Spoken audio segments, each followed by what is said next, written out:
Hello, my name is Martyr, and this is the Indie Game of the Week, Mystik Belle, and thank you for watching. Mystik Belle is an action platformer, guys, with a mishmash of Metroidvania and point-and-click style elements. It's a very unique game, and I haven't seen many games kind of do this type of stuff, guys. But don't let those adorable, wonderful pixel graphics fool you guys. This game is pretty damn hard. In the game, you play Belle, who attends Hagmore's School of Magic, and you're basically kind of helping her through her adventures and trying to recreate this potion with these crazy ingredients. It has like a wonderful Halloween-esque theme, guys, but most of all, guys, I'm going to be straight with you. It's a smart game, it's a fun game to play, and it does absolutely zero hand-holding. It released on Steam May 2015. It was developed and published by Last Dimension, whom you may know for developing Utonius, A Tale of Petty Revenge. I hope I pronounced that correctly.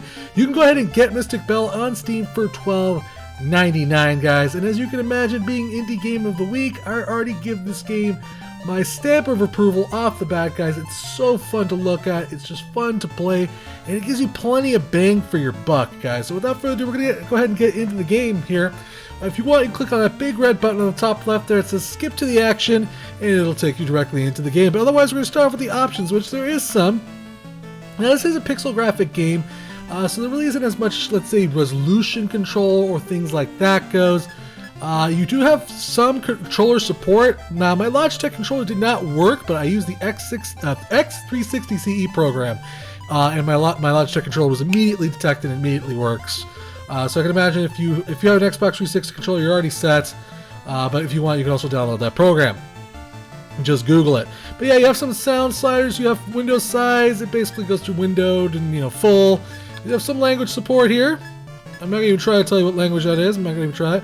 You have rebindable keys. If you do find yourself playing it with on the keyboard, you do have rebindable keys, which is always nice. And I always appreciate when developers do that. I don't think it has... Oh yeah, it does have rebindable keys for the controller as well, which is really friggin' sweet. So that's really nice. The game does feature Steam achievements and Steam cards, I am happy to say. For all you Steam card fanatics out there, you can, of course, get that as well. So without further ado, we're going to continue. Now, I've been playing the game for, well, it looks like about 3 hours now. And I've gotten pretty deep into the game. I've actually already taken out the first boss. And actually, I'm about on my way to go take out the second boss, I should say, not the third. So immediately I want to look at this game and tell me that chick, Belle, is not the cutest little red-headed witch you've ever seen in your life. She is freaking adorable. The graphics in this game are just amazing. I love the graphics in Mystik Belle. I think it's such a well-designed game. It captures its theme so perfectly. It literally just feels like an actual magical school. And yes, I mean, obviously it's full of infested monsters that are trying to kill you. And that is one thing to note, is this isn't necessarily just a straight-up, point-and-click style game. This isn't necessarily a straight-up Metroidvania game. It's a really hybrid of a game. And it does it so well. Having a little bit of trouble getting over this ledge here. Derp. Now, one thing to note is there's obviously a jumping mechanic. There's lots of different things you can do, actually. I should probably talk about that first. So on the top left we have our health, which is that big giant red bar. The thing that looks like a pair of testicles is actually my spells, which I am level 6 right now. So I have a level 2 fireball, which allows me to shoot 2 fireballs. As you level up, that will obviously get a little bit more powerful. You'll end up eventually, I think, shooting like 3, and I'm not really sure how farther it goes than that, but it goes pretty friggin' far. By the way, the enemies can die from you just touching them, but it also takes off their equivalent amount of health. Otherwise, you can blast them with your fireballs or whack them with your broom if you happen to get close enough. Sometimes enemies will also drop some health. Below the red bar, by the way, is my experience bar, which basically slowly fills up, which allows me to level up. As you can see, I'm level 6. On the top right, we have our mini-map. You can also hit the menu button, and that'll show you the overall area that I've explored so far in this game. Which, as you can see, this game is pretty freaking vast. Those little green squares, those are little, well, I probably can show you what that is. But yeah, there's all sorts of different kinds of enemies and all that good kind of stuff, guys. The game is just very well designed. It's freaking adorable. It's just, the look of the game immediately captured my attention. Just look at that character I don't even know what that is, and that looks awesome. These are the witches, and they basically are the witches' council, and you're in trouble, and you need to make a potion, and all sorts of stuff right here. This is kind of like that Metroidvania aspect to it right here. This door eventually, I will be able to get past it, but I need certain abilities to do that right now. Right now I have a fireball and a lightning spell. That's currently all I have in my possession. But once I defeat more bosses and do more crazy objectives and stuff like that, I'll get more abilities. So obviously there is a little bit of an inventory system, and this is getting one of those sticking points with the game that some people have already complained about. I don't have a problem with it. In the game, basically, there's a lot of items you're going to find that are just kind of strewn about the castle. All those little blue areas, you see those little white dots in those? Those are items that are basically laying, strewn about the castle that you will use to, pass puzzles, get access to certain areas, or whatever have you, help somebody out. It's a point-and-click style aspect of things. By the way, this is one of those green rooms I was talking about on the map here. And what this basically allows me to do oops, didn't mean to do that, is allows me to go ahead and teleport to any other room I want to go to. So if I go here, I can go here. You can see I can travel pretty much instantaneously to these other rooms. So it's really useful in that regard. We're going to go back really quick though. So yeah, this is just really useful, and I wish there was actually kind of more of these. I think there might be just a slight lack of them throughout the game, especially depending on certain areas you're trying to get into. Like the basement was an utter freaking nightmare to get through because there was no checkpoints. There's no teleportation points whatsoever. So let's talk about the item system. And the reason I want to talk about the item system is because the item system is going to be a sticking point for a lot of people with this game. As you can see right here, there's a lot of crap all over the floor, right? There's a skull, there's a broken bottle, some grass, a toenail clipper. Well, these are all items that I found in the game that I don't really know what necessarily they do right now. I don't know what their point is. I don't know where they go quite yet. So I kind of threw them on the floor. Why did I do that? Because you have a limited number of item slots. So if I were to pick this up, this up, this up, this up, you can see the items are eventually going to start switching out. And you will basically run out of item space. You can carry about, let's say, 1, 2, 3, 4, 5, about 5 items more or less before you start running out of inventory space. So what I did was, there's just a little bit of item management you have to just be kind of always aware of. You need to plan out what you're going to take with you, and then just be smart. Just find one room that's peaceful and you're a teleporter like I did, and just drop them on the floor. And then your entire party, your item management thing will be completely taken care of. That's what my strategy was for the game, and I suggest if you do play this game, that should be your strategy as well. So let's explore more of the castle here, and then we're going to get some really nitty-gritty cool stuff here in a bit. As you can see, there's lots of different kinds of enemies here. Those are floating green pigs. Those things explode and turn into blasts. And one thing to note about this game, one thing that I will say that is kind of crazy about this game, is that this game sends an outlandish number of enemies at you. They don't stop coming on certain screens. Matter of fact, I'll show you one particular area I'm talking about here. Where is it? Where am I? I don't need to be here. Let's go somewhere else. It's another area basically. Just the enemies can just be completely overwhelming. That's why I said, well, this game looks adorable and innocent. Ow. It's definitely a brutal game because these enemies just do not stop coming, and you can die. And when you die, something kind of very annoying happens. It's one of the aspects of the game that I didn't exactly like too much. And I'm going to talk about why. Well, when you die, you end up back in that room you saw at the very top of the castle with all those witches and all of that. Every time you die, you end up back in that room. What I wish would have happened instead is I wish you would just go back to the teleporter room instead of going back to the witch's room, because you need to make your way back from the witch's room. Crap, I missed that jump. You need to make your way back from the witch's room all the way back to wherever it was you were trying to go. And so in this particular case, I was trying to make my way through here quite recently, trying to solve this little puzzle area. And this puzzle area is full of traps and these flying monsters that just do a lot of damage to you if they run into you. You're going to see me blasting to pieces here. There we go. So they're dead now, but trust me, that's not the last of them. That thing over there shoots fire and reflects my blasts, as you can see. If I can get hit by my own blasts too, which I've died plenty of times from getting blasted by myself there. More of these guys. Let's kill them as many as we can. Grab all that health there. That was really useful. Oh god, I jumped in the fire. Bad me. Take that, you fiends! So yeah, I mean, just speaking to the style, again, I just underline, it's such a well done theme. I love the graphics of Mystik Belle. And it's just so well done. Ow! Frackola. Okay, we're gonna jump on this platform down here. And we're gonna move along. So you can see already half my health is like been destroyed here. Whoops, that was an underwater area. I don't necessarily want to go in there. Get away from me! So as much as it is like a point-and-click game or a Metroidvania style game, it is definitely, it still has its point-and-click elements. You need to have some inventory management. You need to be very logical. A big example of that was actually the puzzle that I did right before I started this video, where I had to collect sand. And I didn't know exactly understand why I needed to collect sand, but the reason I needed to collect sand was I needed to make a new metal cog. And the only way I could collect metal cog was to get a box, take that box to a sand pit, take that sand with the, mix it with the cogs, which it does automatically for you, and then create the item. I may die here. If I die, that'll be fine. I'm dead. Okay, that's fine. Because it shows you what I mean by that you automatically teleport. We are extremely disappointed. That's the spell that you're trying to restore. That's why you're in trouble, by the way. You're trying to restore the Wulperskishnak is almost upon us. Or is that the spell, or is that just the event? And instead of fixing the brew you have ruined, you are napping? What are you talking about? I've been knocked out. Lying does not befit a young witch such as yourself. Okay, well anyways. So as you can see, they just kind of berate you, and then you go back from here and start making your way back down again. This is one of the things that I was like a little annoyed by. I just wish that I could just start at a teleport point. I feel like it's something that could have been like kind of like an easy just fix instead of having to go all the freaking way back down to this.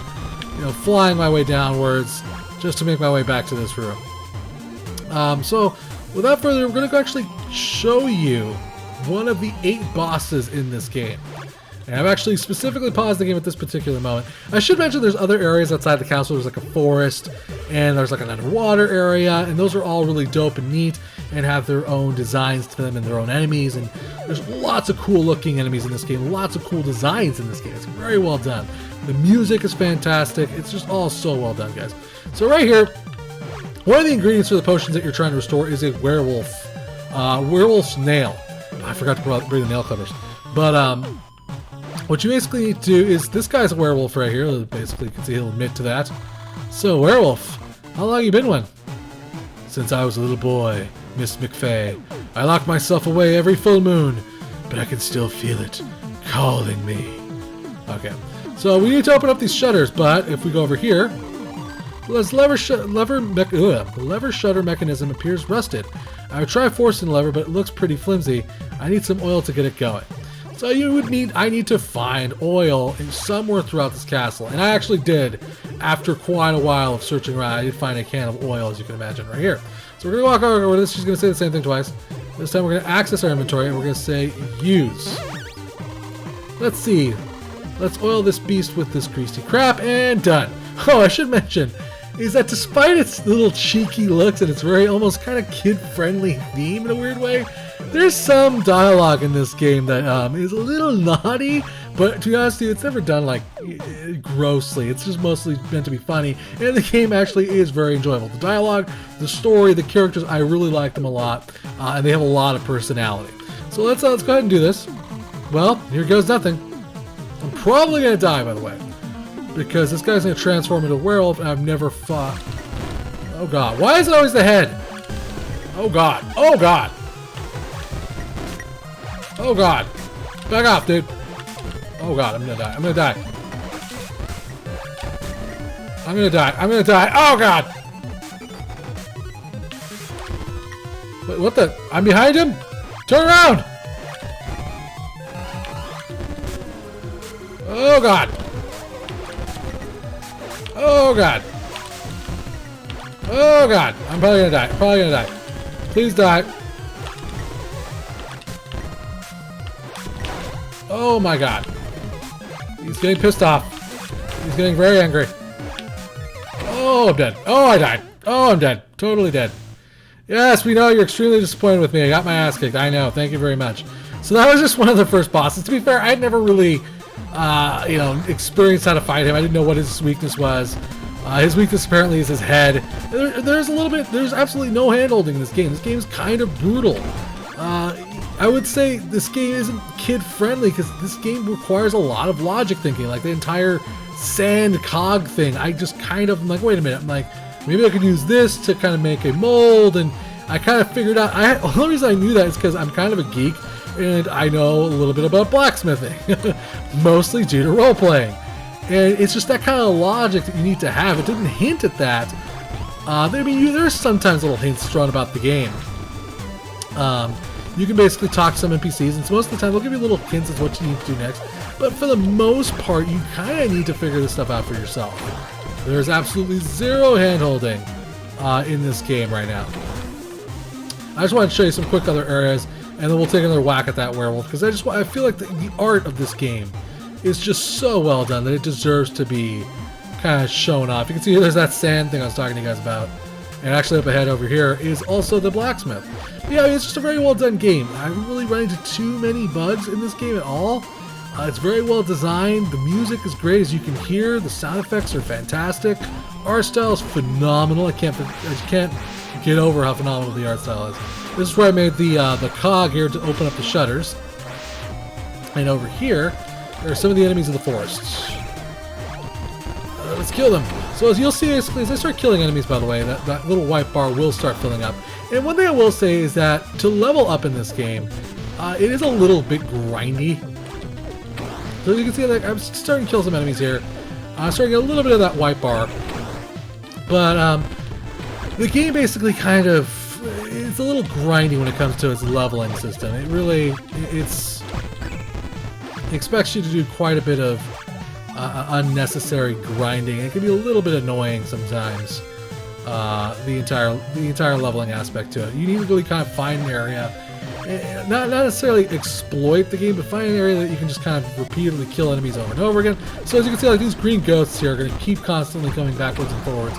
This would be like an area that I might use if these green ghosts gave me a lot of experience to level up. So let's see if there's any more here. I don't know if these guys give me a decent amount of experience. They don't really. They give me an okay amount of experience. Sometimes it's hard to kill them too, which is another annoying aspect as well. But yeah, they just keep coming and coming and coming, as you can see. And it's just the leveling aspect to it. It's not my favorite thing in the world. It's a little bit grindy at times, but that's not necessarily a major complaint. But it's something that needs to be mentioned, because leveling up is definitely going to be required to beat this game. You're going to have to get some levels, you're going to have to get some more health, because otherwise the bosses just rip you to shreds, as you saw what happened to me earlier. So, I mean, leveling is required, and it can be just a little bit grindy at times, but, it's not necessarily a big deal. The combat in the game, while it is difficult at times, it's not super hard to just find an area and level up in. So we're going to go ahead and head back to the boss here, and we're going to take another whack at him. What the hell? But yeah, there's spells in this game. I should mention that as well. If I hit my little inventory thing, you can see on the top left there's like a little lightning bolt right there below the 6. That is the number of spells I have. I don't know how many spells there are total in this game. I know there's like a flight spell, there's like a bubble spell, there's all sorts of different kinds of spells that you use Metroidvania style to kind of get to different areas in the game, for sure. So let's go ahead and let's fight the werewolf again. Everything's in place, by the way. I don't need to recollect the items. I just need to go back over this thing and reactivate it, and it'll pretend like, time has gone backwards and all that good kind of stuff. But yeah, I mean, it's a great game, guys. I really like this game quite a bit. I wonder if I can use my electricity spell on this guy. I didn't even think about that. Oh yeah, that messed up his world! Okay, but you gotta get out of my face. Oh god. You know what? Stop jumping at me! No! You're pissing me off! Super jump. Man, that messes up his world. Oh god, I did not mean to jump into you!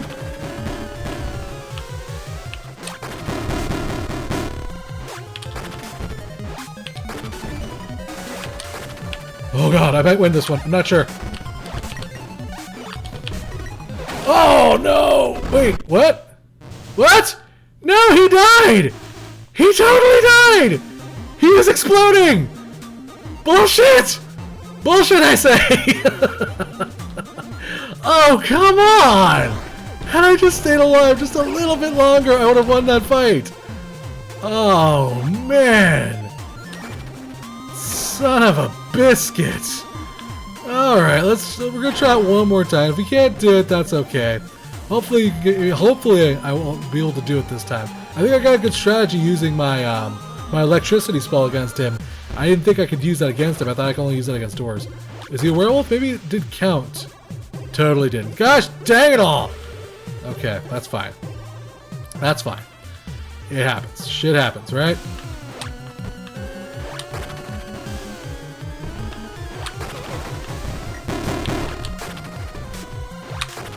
Oh, man. Oh, God. Ah, oh, come on.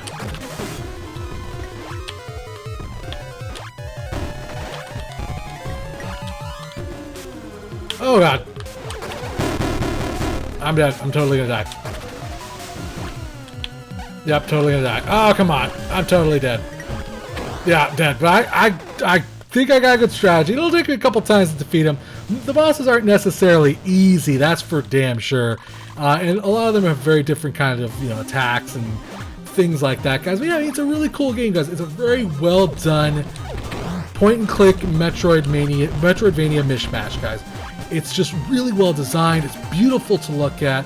And there's certain things that can get a little bit, you know, grating. The entire inventory management, you know, it can get. I can see where somebody would get annoyed at that, but if you just take the simple precautions of, you know, how to deal with that, it's not that big of a deal. The biggest deal for me, the most annoying thing for me is just traveling backwards and forwards throughout this entire game. It can get a little bit unnecessarily time-consuming and frustrating at times. But as far as like the controller support goes, I mean, how well things respond, pretty well. I have found that there's a little bit of an issue when it comes to jumping. Just sometimes edge detection can be a little bit a pain in the ass when it comes to the platforming aspects of the game.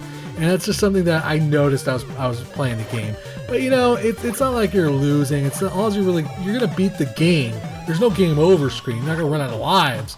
It's just a matter of time, or you know, how long it takes you to get to that particular point. But definitely the platforming aspects, depending on the jump you're trying to make, can be a little bit difficult to make. So, one more time. What the hell? So yeah, but the entire aspect of death being frustrating. That's another thing that's a little inconvenient for my taste.